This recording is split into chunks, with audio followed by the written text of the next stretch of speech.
Walking along a path at the roots of Pikes Peak, you can't get over a weird feeling in the pit of your gut. You're either terrified or you're about to burst out laughing. Wait, does that even make sense? Now, taking a fork along the path to the Anselm Society Digital Pub, you decide it makes enough sense, you think. But inside the pub is a raucous conversation on the arts, faith, and whether Shaun of the Dead deserved to sweep the Oscars the year it was made. In the corner, by the fire, are three people. One of them is trying to convince the others that no matter how hilarious he looks when he's around birds, please don't get him around birds because birds are terrifying. That person is me, Matthew Mellema, your co-host, and welcome to Believe to See, a podcast of the Anselm Society Artists Guild. The Anselm Society is a coalition of churches across the Front Range of Colorado dedicated to one very simple goal, a renaissance of the Christian imagination. To further this goal, we do all sorts of things. Usually spring, it's looking like fall, fingers crossed. We have our big Imagination Redeemed conference, which attracts folks from all across the country. We have a regular slate of concerts, lectures, and other events, you know the COVID language by now, designed to foster love and understanding of arts and faith. And we have our own guild of artists right here in Colorado Springs, and we like to podcast, some of us. To find out more about the Anselm Society, please visit us at anselmsociety.org. And while you're there and, doing stuff, why don't you rate and review us on iTunes, Spotify, Stitcher, wherever you get your podcasts. That helps us out a ton. We really appreciate it. And you've heard all this by now. Your 5-star ratings they make my day every time I see it. I'm joined here at the table by Evangeline Denmark. And Evangeline, I kind of shared a very closely held secret to the podcasting world right now. Have I ever told you about my ornithophobia? No, and I'm very interested to hear about it because I love birds. Yeah, well, ornithophobia, in case anyone couldn't tell from the context clues, is the fear of birds, and I have had it for as long as I can remember. Whenever I'm around a bird, I get all of the classic markers of a phobia, tightness of breath, panic, running screaming from a room, using your wife as a human shield at the zoo, and then having your family make fun of you, all that stuff. I am at peace with it now, at least I hope so, since I mentioned it on the pod. And it gets to the point where it is something that is horrifying for me, funny for everyone. They're merged together. And I guess that's as good a segue into anything to our guest today. Our guest today is Luke Harrington. He's been somebody who I feel like we float in similar sort of corners of the Twitter and internet sphere, where I followed him on Twitter for a while. He writes for a lot of the sources, the magazines and websites that I read. And I wanted to have him on because he is a writer, and he writes sort of two genres, but sort of one genre. He writes both humor and dark fiction / horror. And I wanted to talk about that because I feel like they kind of make sense together in my brain, and I want to talk about why. And Luke, welcome to the table. Hey, thank you for having me on. And I really hope you win in your fight against birds, Well, here's the thing. For a while, I tried to get over it. I'd try to, stand next to the vulture cage at the zoo, or I'd try to look at a robin from, within 10 feet. But then I realized, I'll just adapt. I'll just hide from birds for the rest of my life. It's not worth the effort of a cure. Can't be that hard to avoid them. There are dozens of us out there, Evangeline. Dozens. But Luke, tell us a little bit about yourself, where you're from, what you do, all that stuff. Sure, yeah. I am born in Massachusetts, raised in Nebraska, lived in Oklahoma for about a decade, currently residing in Madison, Wisconsin, which is God's country. It's a beautiful, beautiful part of the country that I never want to leave and hopefully won't have to. My wife has a good job here, so we just bought a house. I just kind of think of myself as a writer in general. I have my foot in a lot of different areas. As you mentioned, I write a lot of horror, dark fiction. I write a lot of humor, often quote-unquote Christian humor, which I hate that phrasing because Yeah. It sounds like I'm making jokes for like the soccer moms who only read Amish romances, but that's not typically what I go for. I do a little bit of podcasting as well. I have I don't know, you might call it a quasi-journalistic interview podcast. It's called Change My Mind, where I, interview people who have changed their minds about things and why they changed their mind and that sort of thing. I have 2 books out. They are very different from each other, which suggests I probably should have used a pen name for one of them, but I didn't. One is, you might call it a literary psychological thriller called Ophelia Alive. That came out from a little publisher called Postmortem Press back in 2016. And then last year I made my debut with HarperCollins with a humor book called Murder Bears, Moonshine, and Mayhem, Strange Stories from the Bible to Leave You Amused, Bemused, and hopefully informed.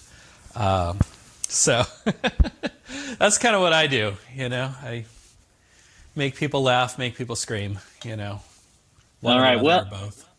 Well, like I mentioned, when I was reading your website, like you talk about, your humor and your dark fiction, and I think you make a joke about how that's impossible to market. But I was thinking, I still think that makes sense together.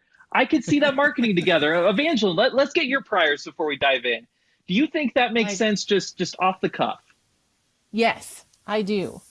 I think that and part of my reasoning is I reside with a 19-year-old who is really walking that line between dark humor and like off the board dark humor. And there's something about the seriousness and the scariness of our, dark side that is mirrored in our, humor side. And honestly, I think bringing them together is healthy. Excellent. You see, this is why I need my co-host. You see, I have this inchoate feeling, and Evangeline puts words to it. So there we go. So that'll be welcome. our thesis statement for the pod. So what I want to do now, I want to examine both of these 2 parts individually. So humor and the horror, dark fiction. Then we can smush them together and talk about them together. So let's start with the humor writing. Luke, as I'm sure you know, a lot of people say that humor it's notoriously hard to write, and it's sort of hard to get going in that. So how did you get going in humor? And do you agree that it's a more difficult thing to write than most other things? Yes, I do agree with that. Although typically I write it by accident, so you can make of that what you will. No, I never really set out in life to write humor. I just found that I would tell people what I was thinking, and then people would laugh. You know what I mean? Which I guess I should be insulted by, but I mean, whatever pays the bills, right?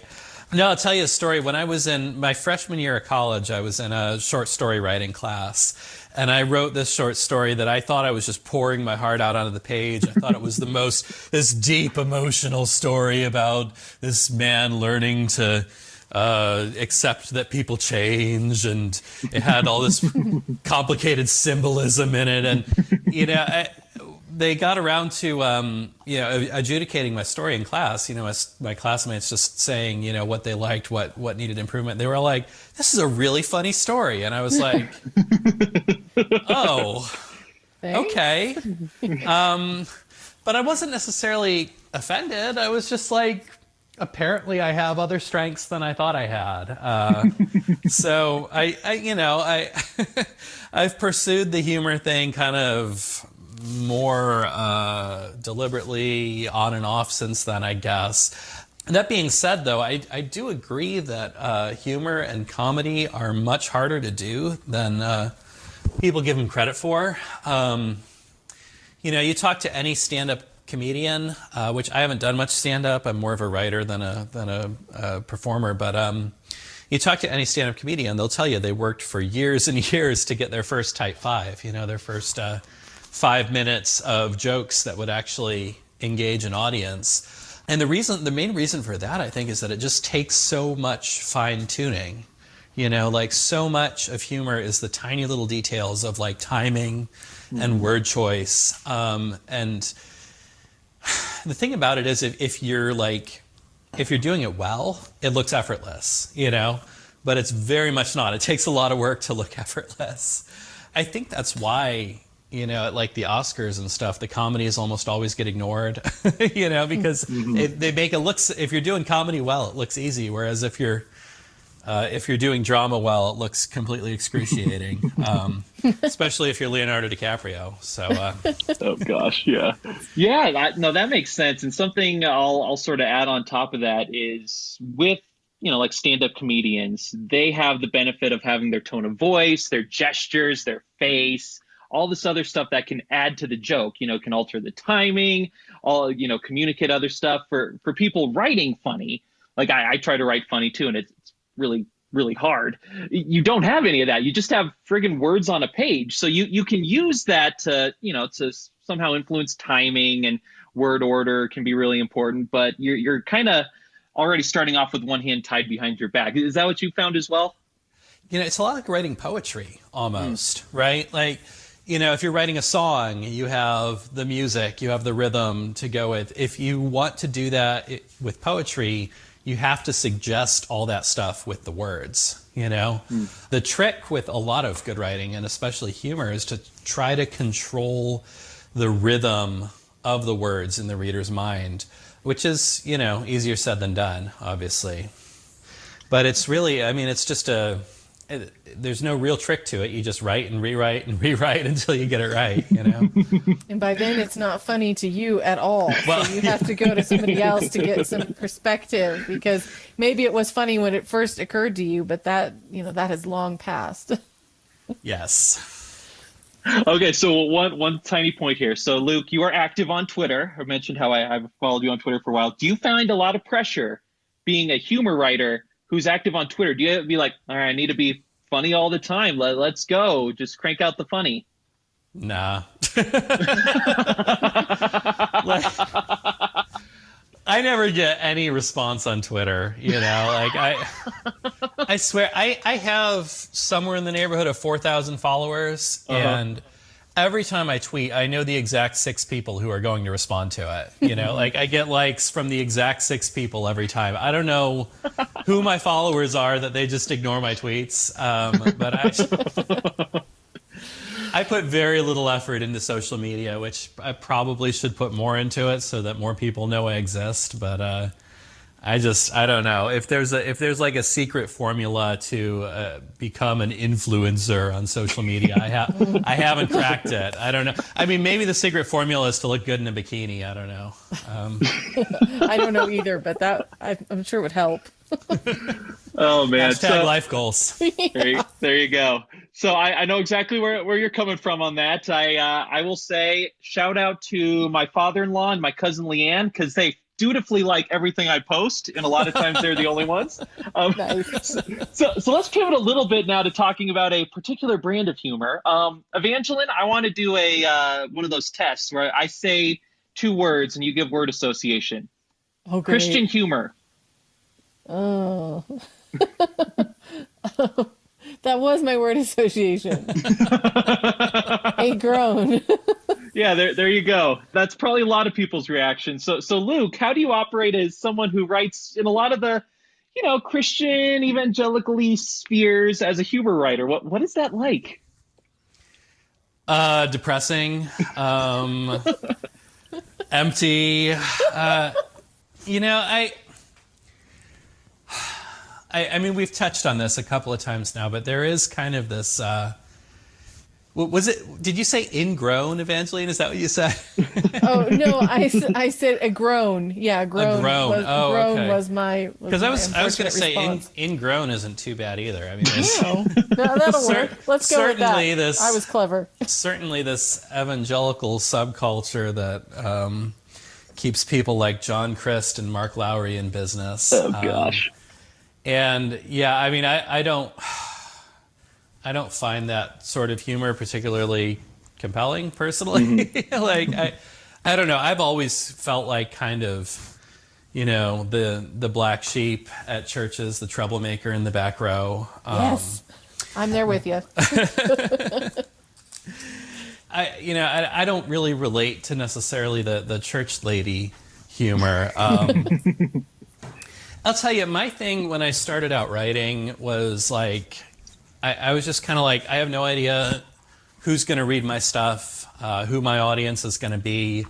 But as long as I'm honest, my audience will eventually find me, which might seem very zen, but that's kind of where I started. And to an extent, it's kind of worked out for me. For what one reason or another, I seem to draw the people who are like floating on the edge of Christianity, like either about to fall into it or about to fall out of it, And it's a ministry I'm grateful for, I guess, is the Christianese way of putting it. Like, it's not necessarily something I sought out, but it's something I'm very comfortable. It's a space I'm very comfortable in. So, yeah, and I don't know. I mean, my thing has always been, I just want to write something like the Bible,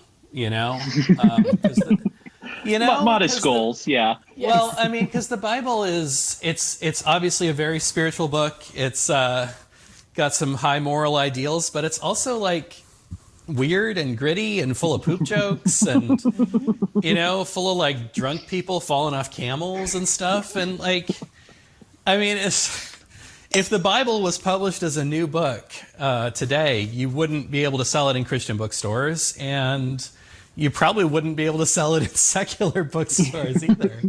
And that's just kind of the space I want to inhabit, of being very real about like what the human experience is, even as I'm as spiritual as I want to be. And I mean, it hasn't made me a millionaire yet, but I found an audience. So I love that. I have a lot of conversations with my brother, who's a medievalist, about the sacred and profane and how they are, just right next to each other, particularly in, what he works with, medieval literature.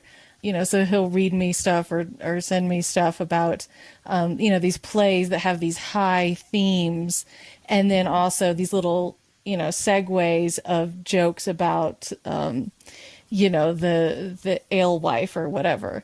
And it's so true to life. And you also, like, if we tried to get away with that now, it seems we'd be, we would be shocking people. But it has been the way that life is and continues to be the way that life is. So why not enjoy it, Sure, for sure. Yeah. I mean, and obviously that's why I wrote my second book, Murder Bears, Moonshine, and Mayhem. Was like, I mean, there's a ton of people in the world, Christian and non, who haven't read the Bible and are just unaware of how much cool, crazy stuff there is in it. And, that was the goal, is just kind of give people a hand up into the strange riches that are out there, I like that phrase, strange riches. Very good. Yeah, I will say, first off, listeners, I recommend going back a little bit in our podcast catalog, because we had Evangelin's brother on, and he talked about some of those medieval plays that would feature some of these themes. Absolutely hilarious. Yes. Go listen to it. But one of the things that I find a little jarring when I read, like medieval literature, like Chaucer, or Luke, when I was reading Murder Bears the other night, it's like, wow, there's a lot of bodily functions humor in this.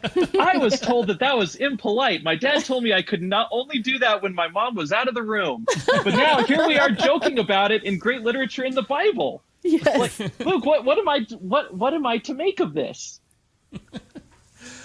I mean, I don't know what to tell you, except that what is appropriate or polite is a very much a question of culture. And the Bible comes from a very different culture than our own, and Chaucer comes from a very different culture than our own.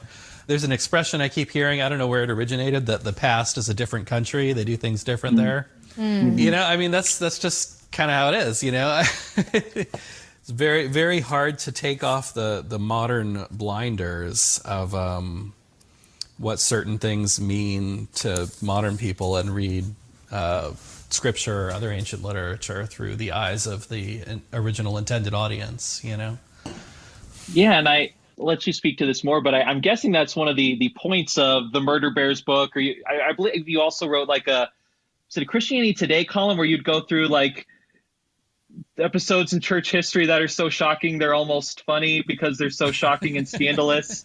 And Yeah, yeah. it seemed like you're getting the point, like, guys, we have all our modern problems, modern sensibilities. The past, super different.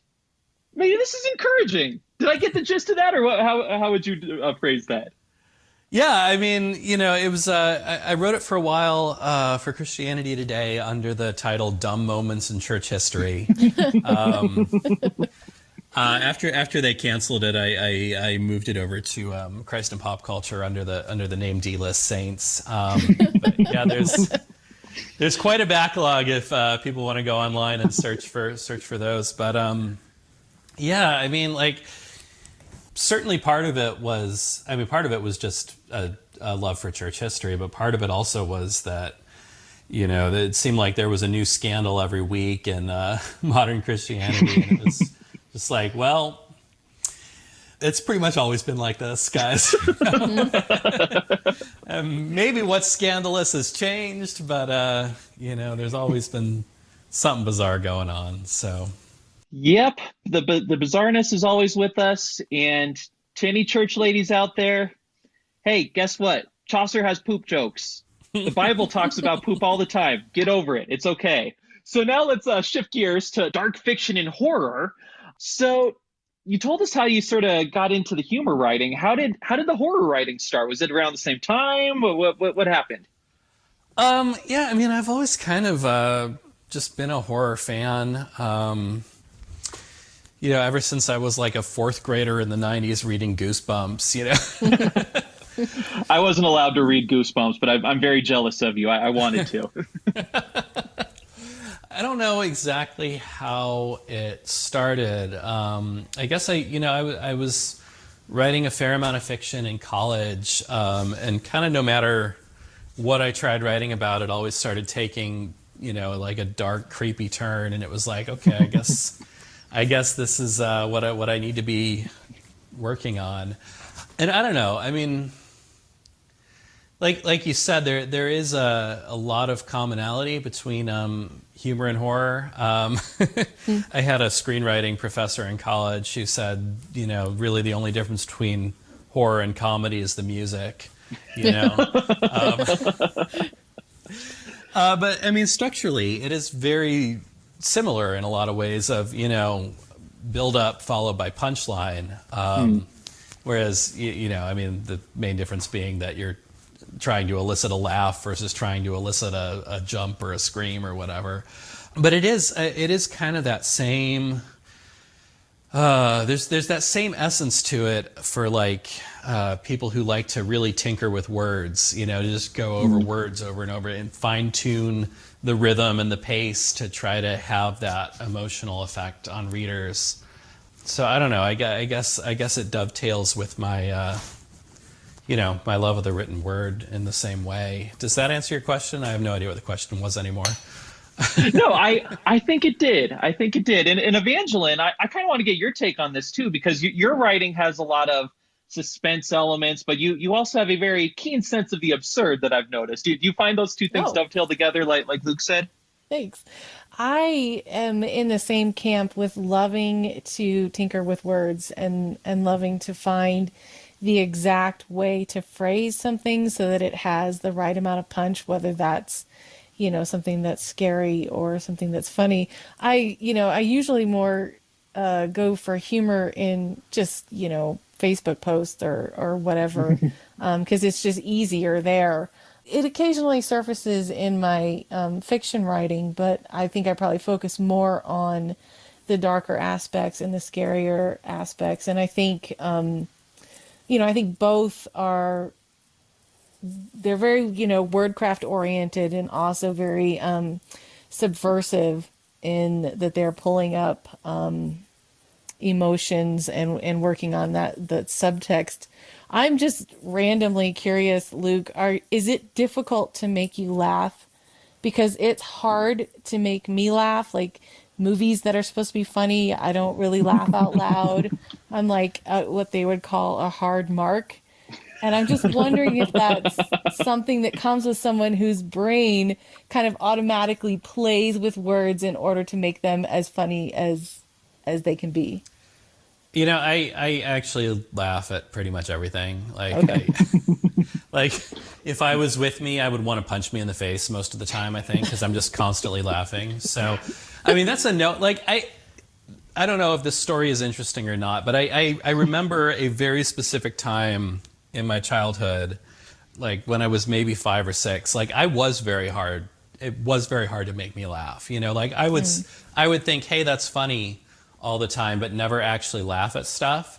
And I remember consciously realizing that, you know, people thought I was weird because I never laughed. Like I was like, oh wait, like laughter isn't about like being forced to laugh. It's about making a connection with the people around you and coming off as a normal human. Okay, I'll take some notes so that I too can come off as a normal human. Exactly. That sounds exactly. good. Yes, I'll teach you how to infiltrate the humans. human society. Yeah. Good plan. No, but anyway, I made the conscious decision to start laughing more often, and then I realized, oh wait, it's fun to laugh, and now I just laugh at everything constantly. And I'm sure like people can't stand to be around me because I'm constantly laughing at this point. So. So you see, Evangeline, this is the secret sauce of Believe to See right here, because I kind of have the opposite condition that you described, where I'm a nervous smiler. So whenever I'm in a social situation and I'm even a tad bit uncomfortable, I have my like, woo, the smile goes up. And when I watch a movie that I think is funny, I am insufferable because I cackle the whole time. Me and my wife watched What About Bob the other week. And Oh my gosh. Okay, that's a good rules. movie. That's a classic. Yeah. so much. I laughed hysterically the whole time, and it's a miracle my wife didn't try to murder me midway through. But there you go. It balances out. So does that mean then if you're a nervous smiler, does that mean like when you're surrounded by birds, you'll just be smiling? Like, Oh my gosh. Ooh. Now, that's a good question. I'm glad you brought this up. And horror scenario. it raises an important point, because when I'm nervous, I will smile. But the bird thing goes beyond nerves and goes to just like primal terror. You know, like the terror that like like an early monkey would feel when an eagle comes in and swoops him up, that sort of thing. So it bypasses smiling. I might wet myself, but no smiling. Yeah, I have that reaction to heights, Matt. So like I will probably tease you, but I totally understand that. I once like left my boys on the like Royal Gorge Bridge. I mean, Corey was there, my husband was there, so it wasn't, but I mean, I'm a mom. I would do anything for my kids, and I left them and like walked to the other side because I could not take it. It was so, yeah, that gut reaction. So Wow. I get it. Yeah, well, I'm just so you know, I've been mocked so much for my bird thing the rest of my life. I'm immune to it now. When I was in college, my buddies found a bird that like ran into a window. They put it in my sock drawer, and they filmed my reaction and put it on YouTube. It's still there if you guys want to check it out. Do a search for Ornithophobic Matt. Oh my gosh. Oh, But that is anyway- happening. That is happening. Oh yeah. But anyway, Luke, to a point you made earlier, you kind of connected some dots for me, because it does seem like one of the connections between comedy and horror is in both areas, the writer has to work very hard and very consciously to sort of manipulate the story, manipulate the words to get this specific emotional reaction. So that's where most of the work is. And the fact that one reaction is laughing, one is, being scared, that's almost a side issue. It's the way you arrange things to get that reaction that makes so much sense. And as I was thinking, like the perfect example of this is Jordan Peele. Key and Peele, sketch comedy, really funny guy, famous comedian. He's also makes great horror movies, and that skill set seems to feed off of itself really well. So I guess what I wanted to take you to next, Luke, since talking about humor in the evangelical world was so uplifting for all of us, how about horror in the evangelical world? What kind of state are we in with that? Oh my gosh. Here's another story. When I was a kid, my parents got me a subscription to Clubhouse magazine. Hey, yeah. Yeah, there it is. It was like the magazine for grade school kids put out by Focus on the Family. And I remember one issue of that, I think it must have been an October issue. It had a short story in it. And I don't know if it was like taken from the author's life. I think it was presented as fiction, but it was a story about a kid who got assigned in English class to write a scary story. And this kid she was like freaking out, like, I'm a Christian, I can't write a scary story. What do I do? I'm going to fail this assignment. I don't know if this has actually ever happened to anyone in the real world, but it happened in this story. And the solution she ended up finding was she took a story from the Bible. I think it was the Witch of Endor story in 1 Samuel. She took a story from the Bible and retold that and turned that in, and that eased her conscience. And yeah, no, I mean, there's this big scene at the end where she was like, I call this a story retold. I took it from the Bible, and all the kids in her class laughed, and she was like, no, it was so hard to choose between this story about a witch and this story about like flesh growing on decomposed bodies. There were so many great scary stories in the Bible. And I was just like, I remember reading that story and being like, okay, so wait a second. You're telling me that it's okay for the authors of Scripture, or like God, if you want to put it that way, to write a scary story, but it would be a sin for you to write a scary story. Like, really? Really? And I don't know. I mean, I was maybe 10 or 11 when I read that story, and something really clicked for me that you know, that like the Christian aversion to horror that you see in at least certain corners of Christianity is not a logically sound one. You know, I think I guess to the extent that Christians, evangelicals, have a problem with horror, I think the problem is not knowing the difference between a story about evil and a story that is evil. You know, we live in a world with evil in it. You know, so there's a lot of evil portrayed in Scripture, and presumably, like, if it's there, we can presume that there are good reasons to tell stories about evil. You know, and I don't know. I mean, I guess I try to connect the dots for people who express concern that way. I always think about William Peter Blatty, who's the author of The Exorcist. He was a devout Catholic. I guess, I don't know, is he still alive? I feel like he might have just passed away. I'm talking about him in the past tense. If he's still alive, I'm going to feel really bad. But if you read the Exorcist, the novel, it doesn't come through in the movie quite as much. But especially in the novel, it's just this powerful picture of the atonement, really. Like the main character, the priest in The Exorcist, ends up basically becoming a very clear Christ figure, in the sense of, I don't know if I want to spoil the end of The Exorcist, maybe I shouldn't. But and The Exorcist is one of those books where you hear people say, like, I read halfway through and couldn't finish because there was just so much evil, and it's like, on the one hand, yes, like, that's the whole point, is this is a book about evil. On the other hand, if you're thinking of it as an evil book, you're completely misunderstanding the text. Like with Dracula, like with Frankenstein. Right. I mean, and the best horror is not about, hey, look at evil, evil's so great. It's about evil is real, but it can be overcome. Well, there's that potential, that huge potential for hope and goodness within the genre of horror. It is the natural opposite.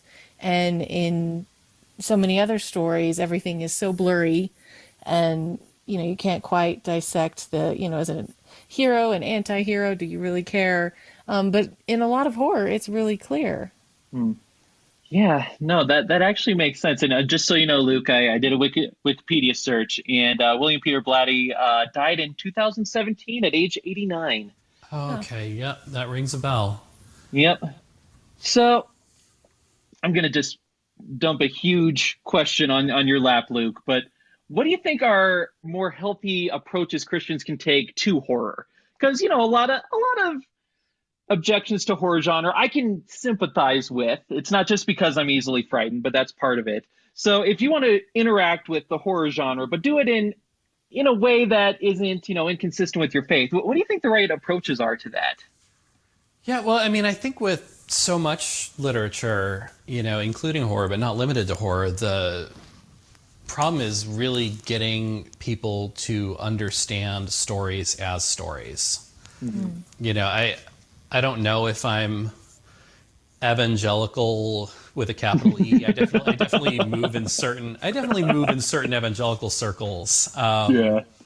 I'm at like the quasi Anglo-Catholic end of Lutheranism in my thinking, so I don't know if that makes me evangelical or not, but I definitely move in evangelical circles part of the time. And I feel like for so many evangelicals, like the only way they want to understand stories is as a means of teaching a lesson, right? Mm-hmm. Like everything has to be, a window into this is, this moral lesson or this lesson, like the only reason to watch The Matrix is because Neo is really code for Jesus, right? Or whatever, I mean, that example is pretty dated, obviously, but I feel like there's at least a bit of a lack of appreciation for fiction as fiction in evangelical circles. I don't think there's a lot of understanding of what the fiction writing process is and what makes good fiction good. I don't think it's too controversial to say that the essence of really good fiction is characters with really clearly developed moral and ideological cores, and facing real dilemmas and coming to decisions based on who they are. Is that pretentious to talk like that? I don't know.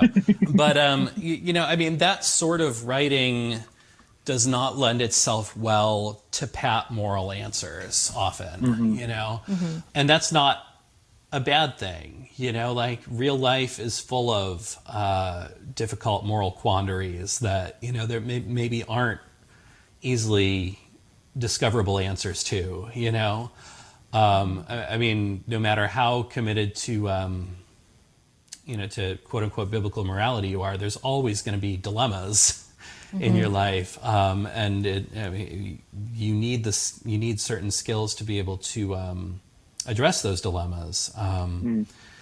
And I mean, I think that's one purpose that good fiction serves is allowing you to, get inside the heads of characters facing real dilemmas and really think through things with them.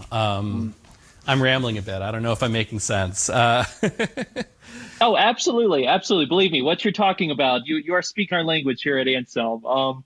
And I want to talk about some great examples of stories that don't have an obvious moral answer in, say, the Bible, in your book Murder Bears. Before I do that, I want to take a slight detour to the subgenre I've been thinking a lot about because of this, and that is dark comedy. It's its own particular niche. I love it to pieces. And what are your thoughts on why is it so effective that we can have comedy that's so awful it's funny? What does this say about us as humans? ... I mean, I think what it says about us as humans is that the human experience is full of terrible things, I mean, it is. And often these are things that we can't do much about. Like, there's no obvious solution to them. There's no way in this life, at least, to overcome them, and sometimes all you can do is just stare into the dark and laugh. That's the only way to go. Yeah.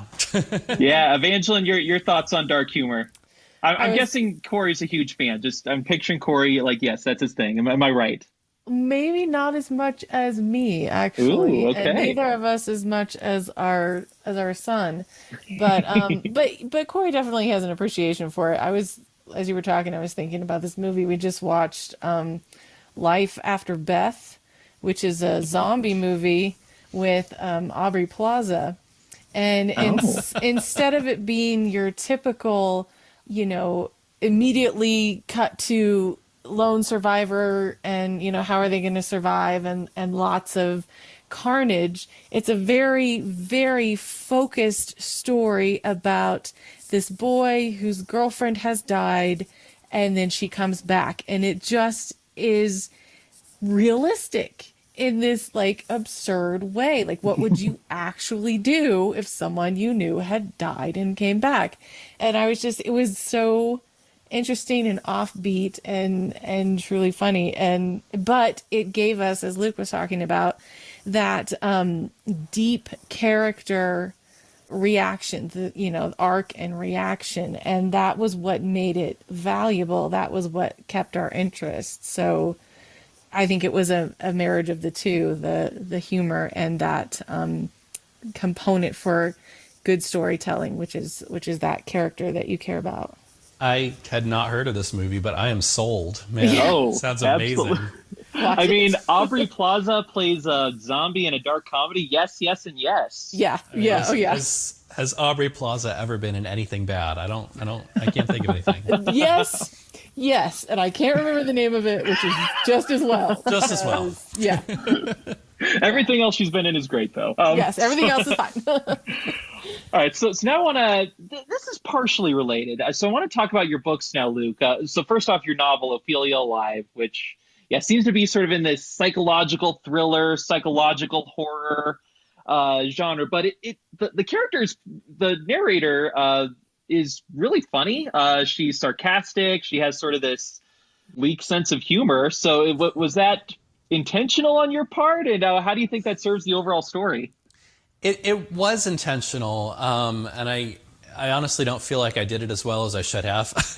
I mean, it's my first book. If I could write it over again, it would have been. I would have played up the humor even more, I think. And I mean, it was an intentional choice because the core of the book is just this. It's very, very dark. It's this, this girl who's kind of trapped, going nowhere in life, already miserable at the beginning, and then she, I mean, we don't have to get too deep into the plot, but she starts having crazy nightmares and finding bodies in her closet and that sort of thing.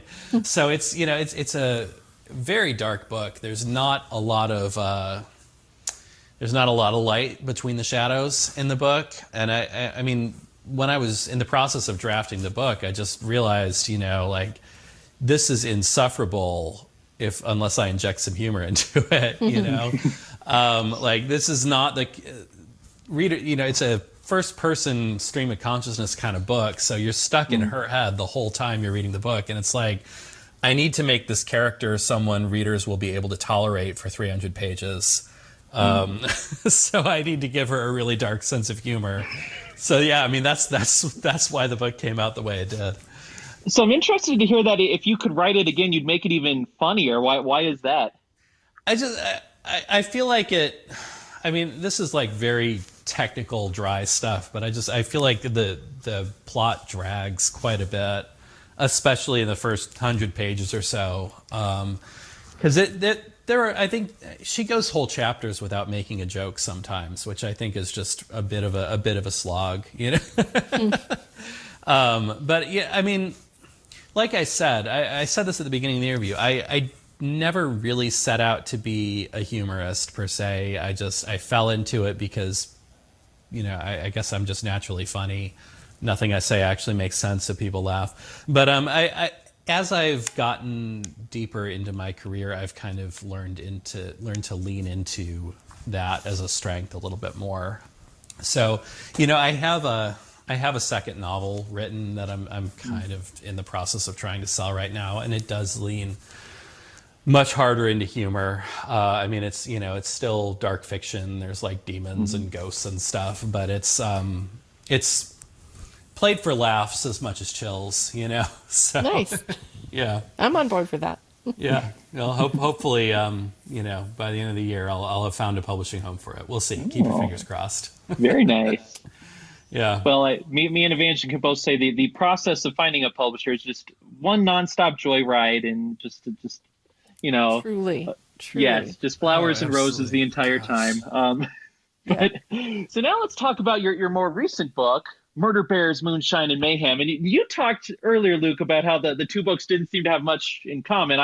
I disagree respectfully. I think there is sort of a through line here, and the through line is sort of this line you walk with the sort of darkly comic edge where you take a lot of, Bible stories, little known Bible accounts, and be like, guys, there's a lot of like poop and moonshine and weird like there's all this weird stuff. What's going on? So tell us all about that and why this was your next step for you.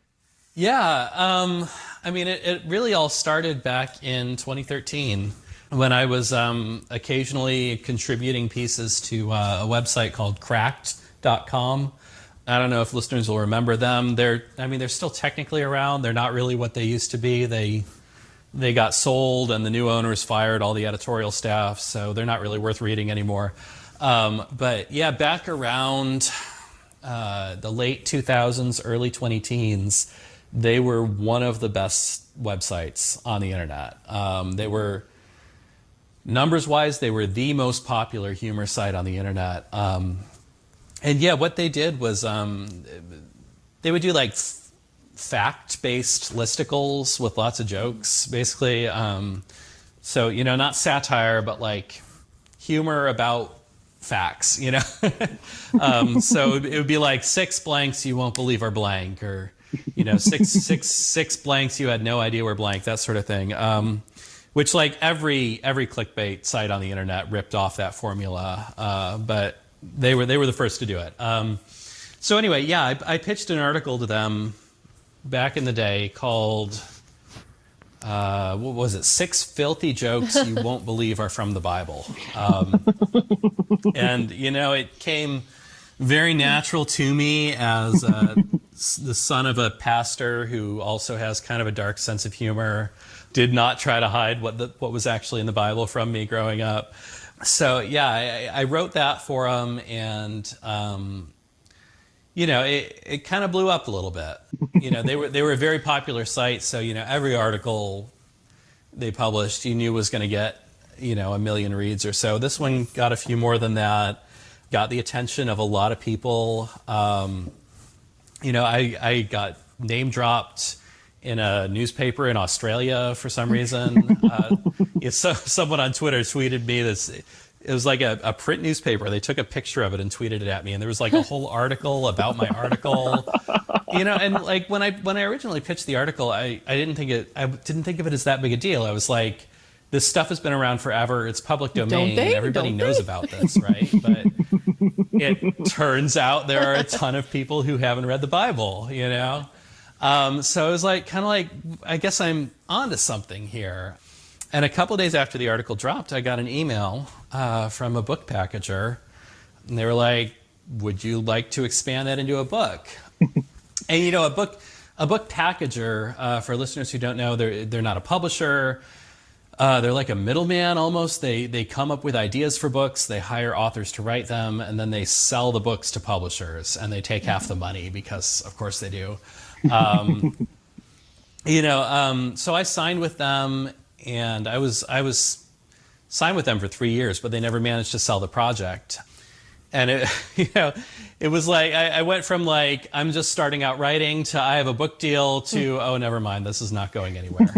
So that was a fun 3 years. Yeah. Anyway, eventually my contract with them expired, and I was like, okay, this book project isn't happening. But then I got an email, like just completely out of the blue, from a Christian publisher called Lexham Press. And I have no idea how they knew about the project, but they were like, are you still looking for a publisher for that project? And I was like, you know what? I am. So, yeah, I mean, it went kind of overnight. It went from like this profane secular project to something that was going to come out from a Christian academic publisher, of all places.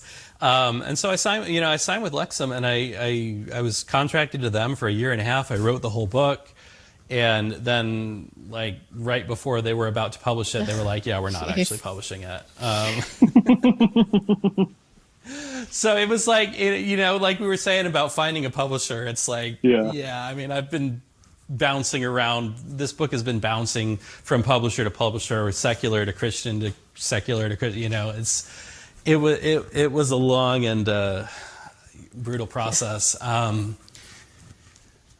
Anyway, long story short, a friend told me about a Faith Pitch, which is like a Twitter event where you pitch your Christian book and then publishers come to you. So you tweet out a summary of your book. And anyway, I did one of those. I tweeted out a summary of the book, and someone at HarperCollins Christian Publishing was like, "Hey, poop jokes in the Bible? That sounds like my kind of thing." And I said, you're my kind of person if you want to post something like that.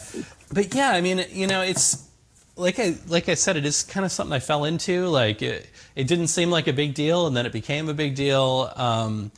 But as I worked on the book over the years, I came to realize, there really is, I guess, a hunger for something that is, spiritual but real about it. Like spiritual but not afraid to be earthy. It's just not a lot of that in the world. And I don't know why exactly, but I feel like it really is sort of filling a gap for a lot of people who I don't know, who can't connect or who have trouble connecting what it means to be a spiritual being with what it means to be a human being. I don't know. That's a hard connection. Yeah. That's a hard bridge to build. So yeah, I mean, it's kind of a rebellion against neo-Gnosticism, I guess. So it seems like there's a couple different kinds of accounts you'll have in the book. There's the type like I mentioned earlier, where you show that the story where David is hiding in a cave and Saul comes in and David could kill Saul, but he decides not to. You show that the reason Saul was in the cave is because he was pooping. And I read that, I was like, and it just made me think. But it's all about the thoughts we were talking earlier. It's like, maybe what my mom told me about bodily functions jokes wasn't right, Mom. But also, there's some accounts where like where you get the title of your book, The Murder Bears, where Elijah's walking around and a group of kids comes and makes fun of him for being bald. So then a couple bears come and maul the kids. Am I getting that right? And so, like, what do we do with stuff like that, which is grimly comic, but also like, wait, what? What do we do with the Murder Bears, Luke? I don't know what to do with the Murder Bears except to run screaming, man. There's a lot of weird stuff in the Bible. That's kind of the point of the book. Is I don't feel like I'm there to give answers to every single theological quandary readers can come up with. I'm just there to say, here it is, take it or leave it. Now, theologically, there is a clear point to the Murder Bears incident. Do you really want me to go into this? Because let's do it, Luke. We opened the door to the Murder Bears. Let's do it. So the more we talk about it, the less funny it gets. But no, I mean, the Murder Bears really is the climax to a narrative. It's a very clear narrative in the Book of Kings. And the first part of it is one you see in like Sunday school materials and kids' Bible story books, which is Elijah ascending to heaven in the fiery chariot, right? Mm-hmm. So there's two prophets, right? There's Elijah, who is generally regarded as the greatest prophet in the history of Israel, except possibly Moses, right? And then there's Elisha, who's like his protege, his apprentice prophet or whatever. And they're walking along, and Elijah says, I think God's going to call me home, literally. And Elisha says, you can't leave me alone, I need if you got to go, can you at least give me a double portion of your spirit, I think is how he puts it. And Elijah says to him, you know what? If you actually see me ascend into heaven, I think I can make that happen. I don't know why that stipulation is there, but, it is. So, they keep walking, and then a fiery chariot comes down from heaven, separates Elijah and Elisha, and Elijah and the chariot are carried to heaven on a whirlwind, and Elijah's gone, right? Like the one of two people in the Bible to ascend into heaven without dying. So the point is Elijah's gone, and now Elisha has to prove to himself and to everyone else that, okay, he's like the big prophet on campus now, you know? And so what follows is a very structured trilogy of miracles, right? So the first thing Elisha does is he parts a river, right? He takes Elijah's cloak, he throws it in a river, the river parts. Cool. This is, by the way, the same miracle we saw Elijah do like several verses ago. So clear sign that Elisha is now in charge of, you know, Elijah's ministry or whatever. He keeps walking along. He comes to a town where there is a well that's been poisoned. And he purifies the water in the well, right? So maybe a bigger miracle, maybe one that actually helps people. Cool. But then there's this third miracle. And the third miracle is the bears killing the kids. You know, and the point of this is, you know, these kids, it says young boys in most translations of the Bible. We're talking like late teens, early 20s. So when I say kids, youths, I mean young men or whatever. They're punk teenagers, right? Yeah. Basically, yeah. I think in the book I say they're probably the high school track team or something.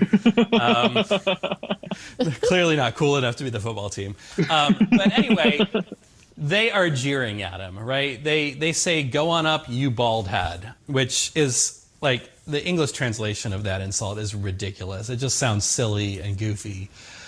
But there is a point there, and what they're really saying is, well, go on up, first of all, is like, yeah, we'd like to see you try to be a prophet. And then the bald head thing, I mean, that's an insult for like at least two different reasons. First of all, Elijah is famously hairy, so they're saying, you're not the real Elijah, you're not my real dad, whatever. And second, you know, just being bald at the time was just a mark of shame in general. Like, you know, we all make fun of bald people. So, you know, they really are attacking his authority as a prophet of God. So he curses them in the name of the Lord, is what the text says. Now, I don't know what that means. You know, like a lot of people throw curses at other people without even thinking about it. Is that maybe that's what Elisha's doing? I don't know. But the point is, he is now the prophet of the Lord. When he curses someone in the name of the Lord, it means something, you know? So these bears come out of the woods and they maul 42 of the boys. Now, I don't know. I mean, it seems excessive to me, but like, I'm not God, so whatever. But the point is, it's a climax of an escalating series of miracles to prove that Elisha is now the legitimate prophet of the Lord in Israel. So I don't know if that answers every question people could ask, you know, like, I don't know, but that's what it is. All right. Well, honestly, you convinced me when you explained that they're actually like teenagers. Like, oh, well, they had it coming. Okay, but I mean, who doesn't hate teenagers, right? Like, if anyone deserves to get mauled by bears, it's teenagers. I love teenagers. I will stand up for them. that is. I used to teach high school, so okay, I understand. Hey, you might not believe this, but I used to be a teenager. So. Me too, strangely enough. All right, so it goes to show, you know, there's some shocking stuff in the Bible, but it may be there for a reason. And rather than being, oh, this is weird, maybe we should try to wrestle with it. We may just learn something. And you know, let's be real. We all know that if there weren't shocking stuff in the Bible, people would be like, oh, the Bible is boring. So you can't have it both ways, guys. You can't have a book free of shocking stuff and one that's not boring. You know, pick a lane, people. Pick a lane. So Luke, we're running low on time, but thank you so much for coming on. Where can we find your stuff? Yeah, so my website is just luketharrington.com. The T is very important. There is another Luke Harrington out there, and he is a porn star. That's not me. Oh, dear. He's got an impressive list of films on IMDb if you want to check it out sometime. But yeah, luketharrington.com. You can find me on Twitter at luketharrington. And I don't know, I guess I'm on Facebook and Instagram as well. Or just, search for me on Goodreads or Amazon. It's all there. I have a regular column at Christ and Pop Culture. And gosh, if you're a podcast guy, search for Change My Mind with Luke T. Harrington on any podcatcher. All right. Excellent. Well, thank you once again. Really appreciate it. It's been super interesting. And, well, things are winding down at the Anselm Society Digital Pub.